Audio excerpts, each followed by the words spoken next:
বাইগান। Hello everyone, good morning. এখন সকাল 8টা বাজে। সকালে 6:30টার সময় উঠেছি, তারপর একটু এক্সারসাইজ করলাম। কাজ মোটামুটি কমপ্লিট হয়ে গেছে, আর টুকটাক কিছু বাকি আছে।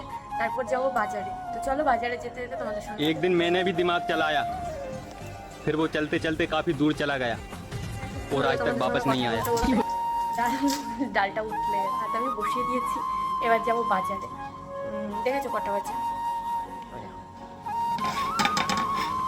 তো বাজারে যাওয়ার আগে বরের জন্য লেবু আর গরম জল করে দিয়ে যাচ্ছি। ও এটা রোজ দিন সকালেই প্রায় খায়, আর এটা খেয়ে এখন কাজে বসবে, আর আমি যাব বাজার করতে।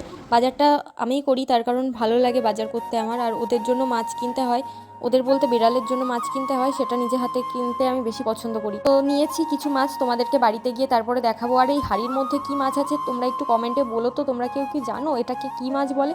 তো ফাইনালি বাজার করে আমি বাড়ি চলে এসেছি। আর কি বাজার করেছি দেখো, ফুলকপি নিয়েছি, আলু, বেগুন, আর এই ছোটো বেগুনগুলো না আমার বর ভীষণ ভালোবাসে খেতে, ওর জন্য নিয়েছি। আর দুটো আমাদের জন্য। বাকি যে মাছগুলো দেখবে সেগুলো কিন্তু সবই বিড়ালের জন্য নিয়ে আসা হয়েছে। ভেবেছি দুদিন আর বাজারে যাব না। তেলাপিয়া মাছটা ওরা বেশ ভালো খায়, আর সব থেকে ভালো খায় তো এই মাছটা। এটাকে কোকিলা মাছ না কি যেন একটা বলে, তোমরা কে কী বলে থাকো একটু কমেন্ট করে জানিও।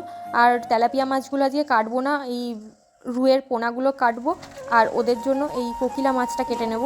তো ফাইনালি আমার রান্নাবান্না কমপ্লিট। ওই ছোটো পোনা মাছ দিয়ে ফুলকপি আলু দিয়ে ঝোল করেছি, ডাল, বেগুন ভাজা, ব্যাস এইটুকুই ছিল আজকে। দেখা হচ্ছে নেক্সট ভিডিওতে। আজকের মতো টাটা।